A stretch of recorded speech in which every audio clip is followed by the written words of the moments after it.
fuck is this shit, man? Where the hell are we?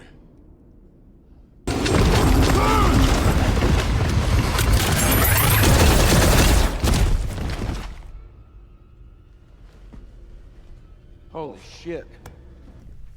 Look, I only believe in two things, Jesus Christ and Dolly Parton, and those things don't look like the Messiah nor the Queen. So can we all please agree that those are fucking aliens? The movie begins in 1977, when the Voyager 1 space probe captures the first image of the Earth-Moon system from 1.6 million miles away. In 1979, it flies past Jupiter's moon Io and identifies active volcanoes on its surface. In 1980, it passes Saturn. By 2012, Voyager 1 exits the solar system and enters interstellar space. Meanwhile, on Earth, a team of American soldiers is deployed in a hostile war zone. During a patrol, they are nearly ambushed but respond quickly and neutralize the threat. Explosions echo nearby as they move through the area, taking out any armed opponents in their path. They climb stairs and reach a balcony where snipers take position. The rest of the team clears the building, eliminating every enemy inside. Once the building is secure, they return to the streets. Jets fly overhead as they continue engaging hostile forces. Around a corner, they encounter a full enemy squad. A firefight breaks out, but the opposing force is too large. The team decides to retreat. During the withdrawal, one soldier is shot. Rodie carries him while the others provide cover. They find temporary shelter but are forced to keep firing. Rodie tries to treat the wound, but the soldier dies before he can help. Another enemy squad approaches. The team is trapped at the end of the street. They call for support over the radio. Suddenly, the sky turns dark. A red light appears through the clouds. Both sides pause as a massive, unidentified machine descends and fires a beam, instantly wiping out the enemy squad. The light turns white, then unleashes a surge of electricity. The American soldiers are struck and pulled into the machine. Inside, they are restrained and subjected to experiments. They see flashes of their past before losing consciousness. Later, the soldiers awaken inside a containment chamber. The machine powers down, and they are ejected. They cough up fluid from their lungs. Jax identifies the substance as stasis resin, which begins to dissolve. Despite knowing detailed information about their unit and surroundings, Reyes can't explain how he has that knowledge.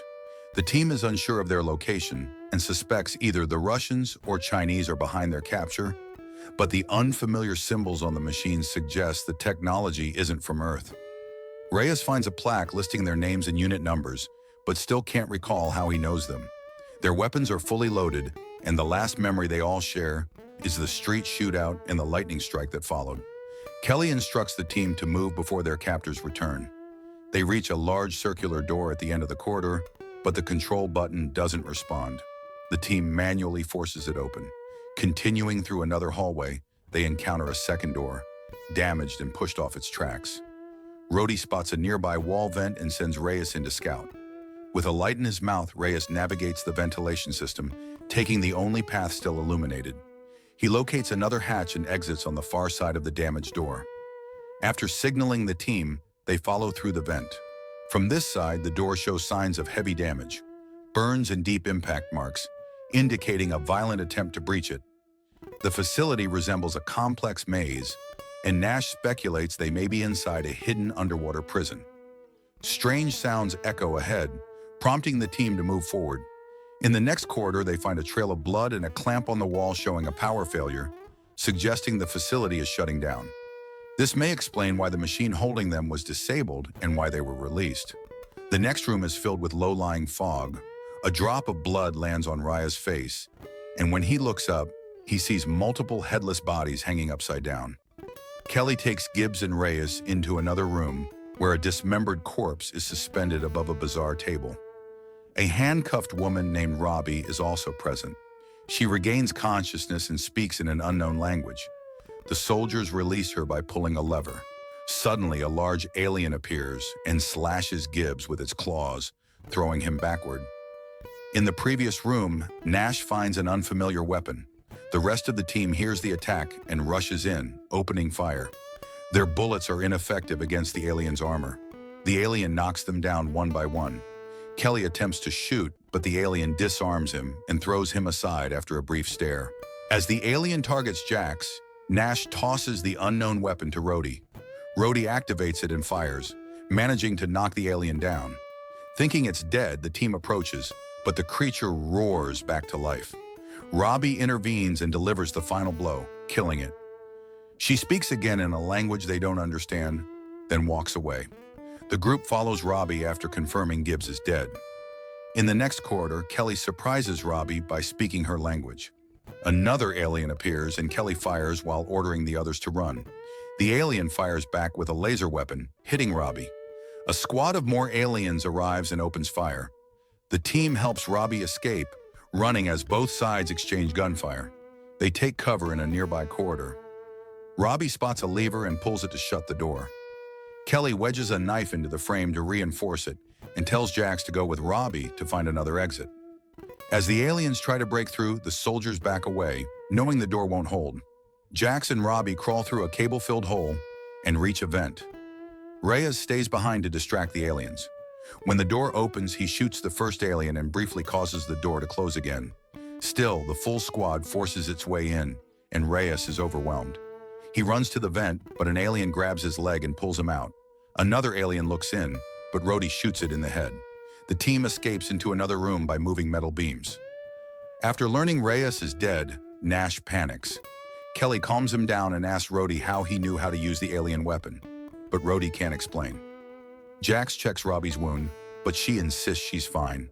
Kelly translates her Russian, unsure how he understands it. Robbie refers to them as sleepers and confirms the creatures are aliens. Robbie says they're on a spaceship and they must reach a safer location. Nash continues to panic and Rodie threatens him to stay quiet. Robbie interrupts, reminding them to keep moving. Meanwhile, the aliens dissect Reyes and use a device to scan his memories, learning about the team. The alien leader activates a device on its gauntlet after viewing the memories.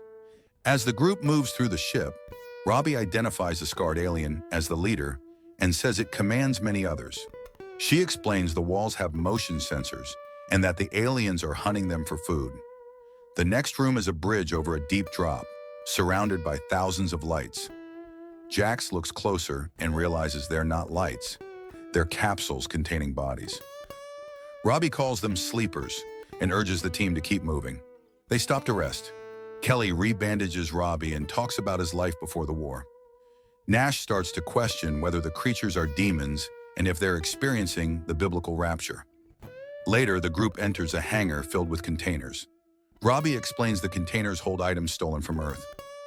Rodie questions why the aliens haven't attacked, suggesting they're trying to box them in. Kelly agrees and decides to set an ambush, despite Robbie's warning. Jax volunteers as bait and walks into the hall, drawing attention by singing. When the aliens arrive, he opens fire, then retreats as they chase him. He fires back occasionally to keep them engaged. He leads them into the hangar, where Nash shoots one alien from a sniper position. The team surrounds the rest and kills them. Robbie warns it was too easy and suspects a trap. A second squad of aliens enters with heavy shields. The team fires, but the weapons are ineffective. They retreat. Nash jumps across containers and rejoins the group. As they flee, Jax is shot and killed. Nash kills the alien responsible and yells in anger. The remaining four escape down a corridor, trading fire as they go. Robbie finds the door handle and shuts it. But more aliens appear from the other side, forcing the group to escape through a wall hatch. They slide down a tunnel and land in a pool filled with skeletons and decaying remains. The stench causes some of them to vomit. Nash begins to panic again, and Kelly silences him. Suddenly, a voice calls out from above. Robbie looks up and sees her mother, Anya, who throws down a rope. Robbie climbs up, followed by the soldiers. Kelly notices that Anya is wearing a Russian military uniform. Anya leads the group through the corridors, carefully avoiding the wall-mounted motion sensors. She takes them to a floor hatch and guides them into a lower level, where she locks the door behind them. The basement walls are covered with artwork. Kelly explains how his team woke up, and Anya tells them the room was once used to display trophies. Their escape was only possible because of a system malfunction. She estimates she's been on the ship for 20 to 30 years. The group realizes Robbie was born aboard the ship. Anya explains that Voyager 1 included a map intended for peaceful contact, but hostile aliens intercepted it and used it to launch an invasion. They first captured top military strategists and linked their minds to alien systems to study human warfare. The soldiers were placed in stasis and unknowingly used in simulated war scenarios. The mind link also allowed the humans to absorb alien knowledge, what Anya calls gifts. The ship they're on is transporting Earth's stolen resources back to the aliens' homeworld. Robbie's father caused a reactor failure, which disrupted the ship's systems. Anya survived by avoiding the other sleepers, but her team was lost in the sabotage attempt. She now needs the soldiers' help. Her gift is the ability to hear the aliens and understand their communications. She knows they are trying to repair a relay. If successful, it will allow them to call reinforcements, so it must be destroyed. While resting, Nash says they'll never return home. Kelly reflects on how his daughter would now be around 40, prompting Rodie to think of his own family. The group agrees to fight and forms a plan with Anya. They estimate 24 aliens remain, and the command center is located on the top deck, where alien presence is strongest. The vents lead up there, though they risk being detected. Anya provides explosives and gives Kelly a stolen gauntlet that generates a protective shield. The group splits. Rodie and Kelly will create a diversion, while Nash, Anya, and Ravi set up the explosives. Nash's team reaches the main room and observes the alien guards from above. In the corridor, Kelly and Rodie locate a bloodied sensor and search for another. An alien receives the alert. Kelly shoots the sensor to provoke a response. The guards leave the main room, allowing Nash's team to move in. Ravi and Anya begin installing the explosives, while Nash stands watch. In the corridor, Kelly and Rodie hide as guards approach. They wait, then ambush and kill the two aliens from behind. More guards arrive and open fire. Kelly activates the gauntlet shield, allowing him and Rodie to continue fighting. One alien uses a teammate as cover to advance, forcing Kelly and Rodie to retreat. The team takes cover in another corridor while the firefight continues. One of the aliens detects a signal on its gauntlet and sends half of its squad in another direction. In the main room, Anya hears the incoming aliens. At the same time, Kelly and Rodie contact them to warn that the enemy is approaching, but there's no clear escape route. Kelly tries to enter the room, but Rodie shuts the door behind him, choosing to stay back and hold off the aliens. Rodie fights until his laser weapon runs out, then switches to his firearm. He closes in on one alien, but it grabs him through the shield and slams him against the wall. As the alien examines him, Rodie drops 2 grenades, triggering a large explosion that kills him along with the surrounding aliens. Meanwhile, the other half of the alien squad reaches the main room. The remaining humans fire at them, initially holding the line. But reinforcements with shields arrive, turning the tide. Anya tells Ravi to leave and orders Nash to protect her. A larger alien enters and shoots Anya. As Ravi cries out, Nash pulls her away, watching as Anya activates the detonator. The explosives detonate, destroying the room, collapsing the large alien machinery, and eliminating the surrounding enemies. Back in the corridor, Nash sees more aliens approaching. He hides Ravi in a hatch and runs off, yelling to draw the aliens away. He stops at a dead end and begins singing, just like Jax had done earlier. He shoots as many aliens as possible and considers using his explosives, but decides to keep fighting. He reloads and prepares to continue. Once everything goes quiet, Ravi emerges from hiding, but immediately spots an alien nearby. Kelly enters a room and discovers multiple humans locked in cells, pleading for help. Before he can react, an alien attacks and knocks him unconscious. He dreams briefly of his daughter on Earth before the vision turns into her being abducted by aliens. Kelly wakes up locked in a cell. Ravi is in the next one and informs him that the rest of their team didn't survive. Moments later, aliens enter the room. One of them grabs Kelly, slams him against the wall, then drags him through the corridor to the same table seen earlier. They hang him upside down. An alien approaches with a blade, but before it can strike, it spots Nash hidden inside the table. Nash shoots it in the head. Kelly and Nash move quickly, eliminating aliens in their path. They reach the cell block and Kelly unlocks the doors to free the prisoners. As more aliens arrive, Nash uses a laser weapon to hold them off while the prisoners escape. Once clear, Kelly and Nash shut the door and flee with Ravi. The aliens soon catch up, forcing them to take cover and return fire. Running low on ammunition, Nash throws his belt of grenades and Kelly shuts the door to contain the explosion. As Nash rests against another door, an alien suddenly stabs him. The alien leader enters. Kelly instructs Robbie to escape while he distracts the alien. He grabs a blade and engages in hand-to-hand combat. The alien overpowers him repeatedly, slamming him into the ceiling and launching its own weapon. Kelly dodges the attacks and takes multiple hits from the alien's shield. As the creature charges with its sword, Kelly waits until it reaches the doorway, then slams the door shut, crushing and killing it. Kelly reunites with Robbie, who is hesitant to continue. He leads the way out, and she follows.